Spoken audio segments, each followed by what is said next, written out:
But for more, I'm joined on set by our International Affairs Editor, Philip Turle. Hi, Philip. Hi, Jenny. Can you give us some details then behind the most recent strike in Gaza and who was targeted by Israel? Right, well, Israel's security forces have come out with a statement saying that they were targeting two people.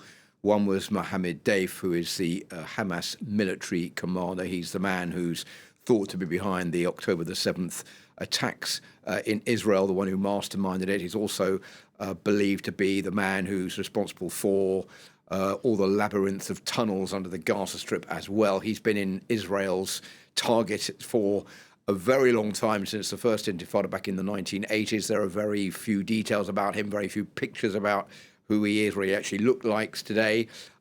He was one of the main targets. The other one was Rafa Salama, who is a military commander from Hamas in Khan Younis.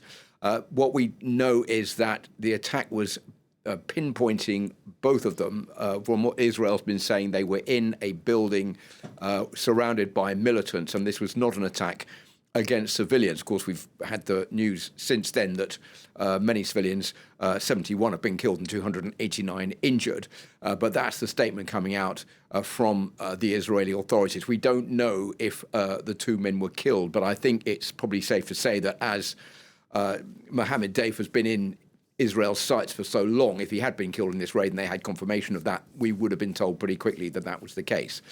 There's no news whether or not they were targeting a third member of Hamas who's also on the most wanted list. His name is Yahya Sinwar. We don't know whether or not he was included in that. It doesn't appear so at the moment that he was also included in this raid today.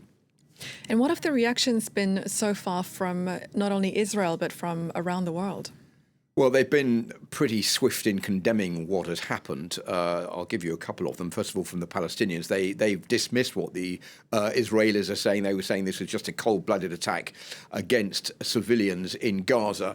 Remember that these civilians were in an area called Al-Mawasi, a humanitarian zone. They've been told to go there once Israel had started its raids against the southern part of the Gaza Strip. They were told to move further northwards. That's why there were so many of them in this area. And there was also a time when food supplies were being handed out. Many people were trying to obtain water just to live on as much as a normal basis as they possibly can. So that explains also, I think, why the number of casualties in this raid was so high.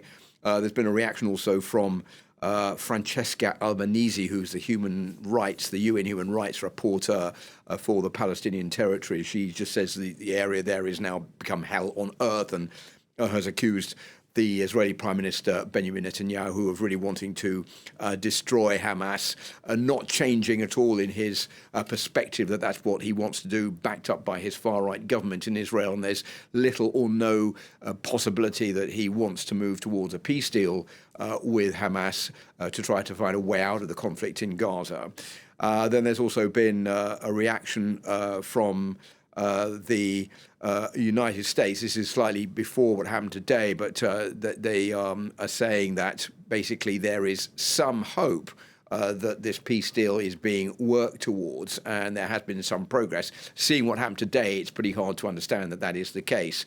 But President Biden in the last few days has remained pretty optimistic about it, saying that the peace proposal that he put forward a couple of months ago has been looked at by the Hamas. Hamas have put up some counter proposals, which are currently under discussion. This has been going on in Qatar over the past few days, and there is progress towards that peace proposal. It remains to be seen now whether or not Israel wants to move forward. Israel, of course, has always said that the peace proposals don't go far enough, and that's why it's not willing to agree to them. Judging from what's happened today, it doesn't look as though there's going to be any peace on the horizon anytime soon. Right, thank you very much for that analysis. Our International Affairs Editor, Philip Turle. Thank you.